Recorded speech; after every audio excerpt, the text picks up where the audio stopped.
Всем привет! Это наша серия про лунную базу. Ребята, мы добрались до Луны.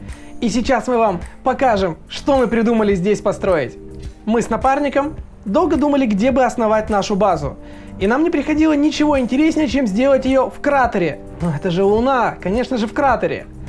И мы решили ее построить как бы висящую в воздухе. Посмотрите, на 4 опорах. Вот эта центральная часть, она держится вот на 1, 2, 3, 4. Может быть, как-то задействуем еще низ кратера, может быть, здесь водородные баки сделаем. Сама же база пока построена в центре 2 пирамид. Посмотрите. Ну да, конечно, золотая вершина, как же иначе. Все мы видели Египет. А вот эти помещения потом будут задействоваться под, возможно, реакторы, возможно, заводы. Здесь будет всегда пусто. Это как бы 2 пирамиды. А это будут помещения. Давайте же пройдемся, посмотрим, что у нас внутри. Она сделана минимально. Ничего здесь особо нет, но даже есть немножко кислорода. Здесь у нас стоят заводы, 2 вентиляции. Внизу у нас пока что только контейнеры. Большие контейнеры.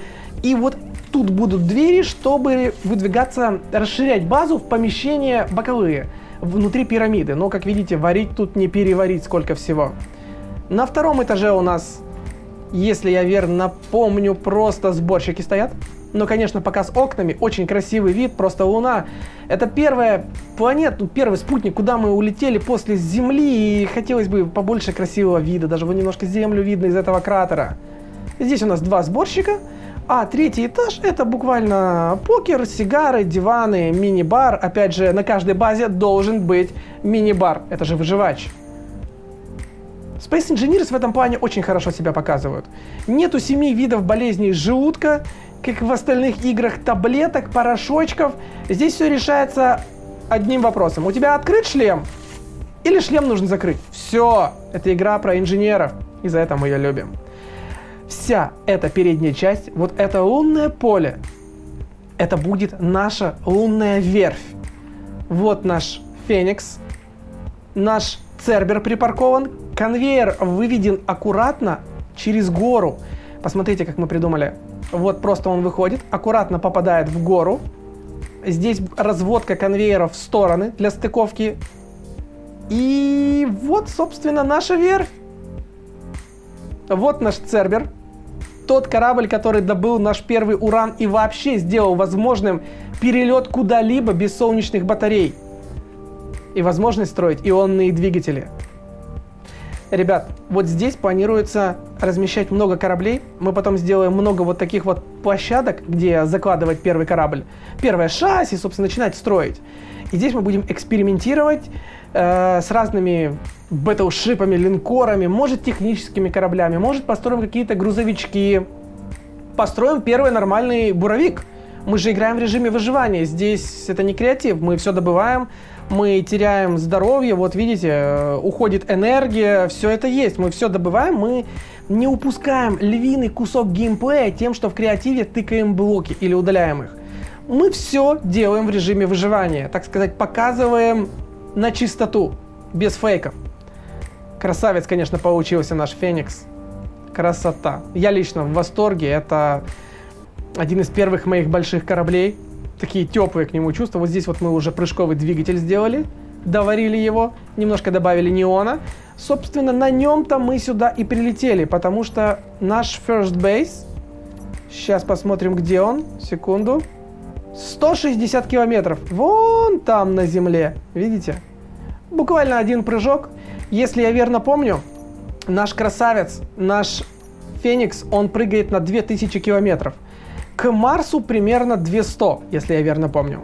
То есть он может за 1 прыжок прыгнуть к Марсу. Но он очень легкий и универсальный. Поэтому и прыжок у него большой. Буквально 1 прыжковый двигатель. Я думаю, на наших следующих кораблях будет от 2 прыжковых двигателей, потому что там и вес будет более благородный. Кость будет толще, так сказать. Но, опять же, наша лунная база. Поскольку она расположена в кратере, она получила какие-то базовые элементы защиты. К примеру, огромные стены кратера. Но сверху она будет легко пробиваема. Да, мы ее заварим, да, мы сделаем какую-то оборону, но, ребята, мы должны сделать какой-то защитный флот, Мы точно освоим управление дронами, покажем вам, как строить дроны, как программировать дроны. И именно здесь, на дне, я предполагаю, что будут летать такие защитные платформы, которая будет защищать ее сверху. Другая, к примеру, защитная платформа с турелями на ионных двигателях и на уране, чтобы не заморачиваться с заправкой, будет охранять нашу лунную верфь. Я думаю, что здесь этих площадок будет, ну, не знаю, наверное, раз в 10 больше. Площадь мы займем где-то, наверное, где-то вот отсюда мы займем площадь. И, может быть, мы подключим мод на щиты. Мы говорили, что мы будем играть в ванилу, но это тематика сериала по Space Engineers. А здесь же мы хотим показать вам, что мы строим, куда мы развиваемся, а сериал — это отдельная цепочка видео. Поэтому здесь можно подключить и щиты.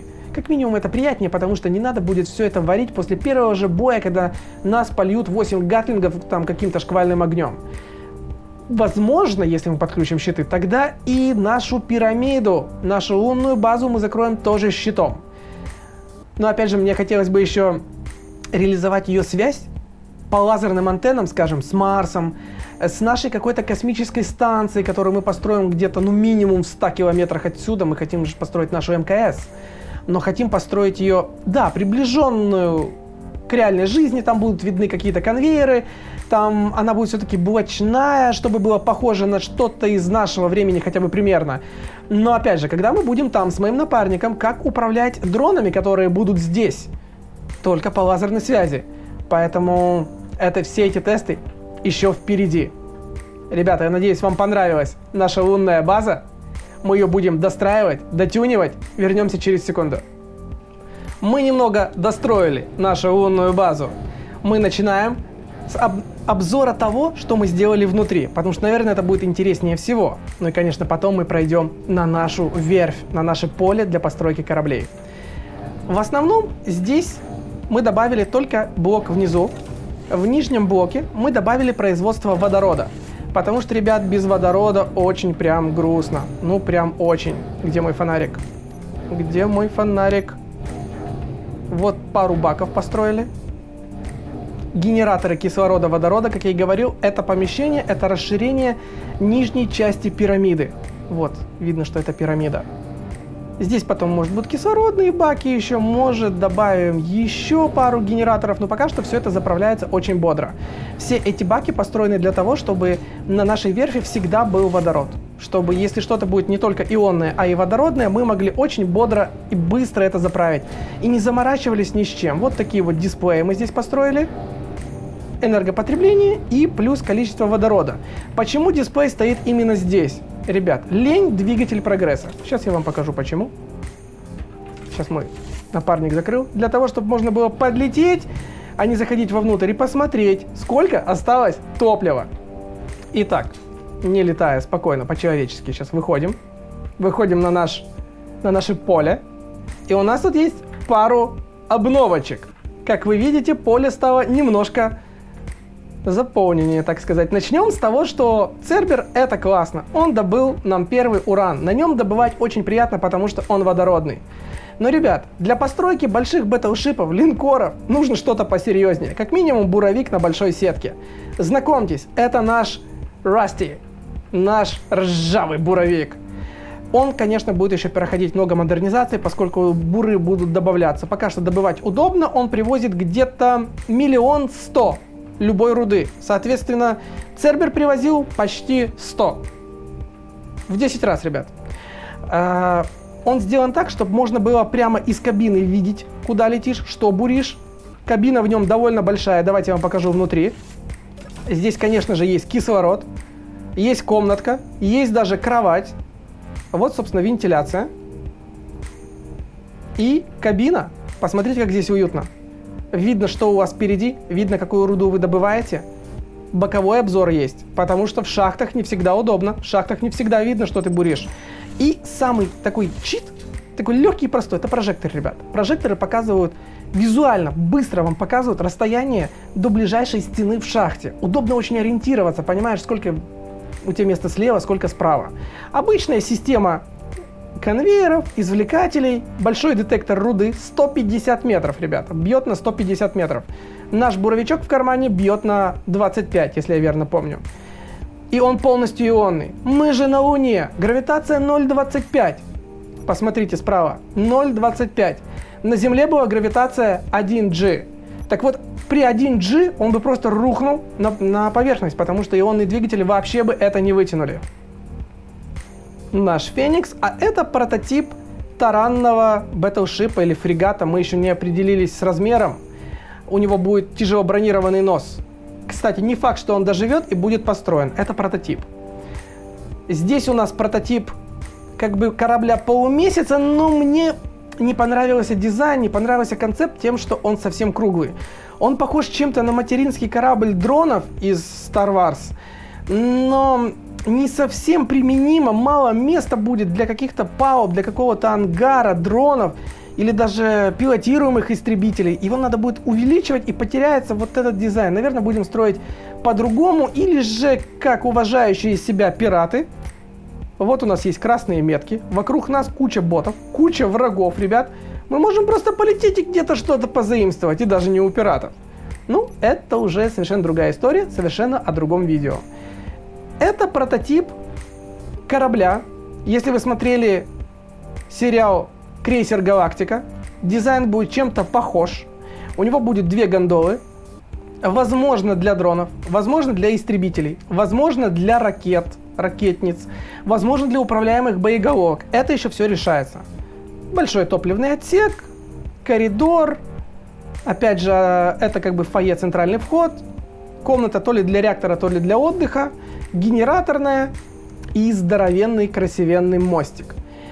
Кто-то из этих кораблей, какой-то один, получит право на жизнь, остальные получат билет на болгарку.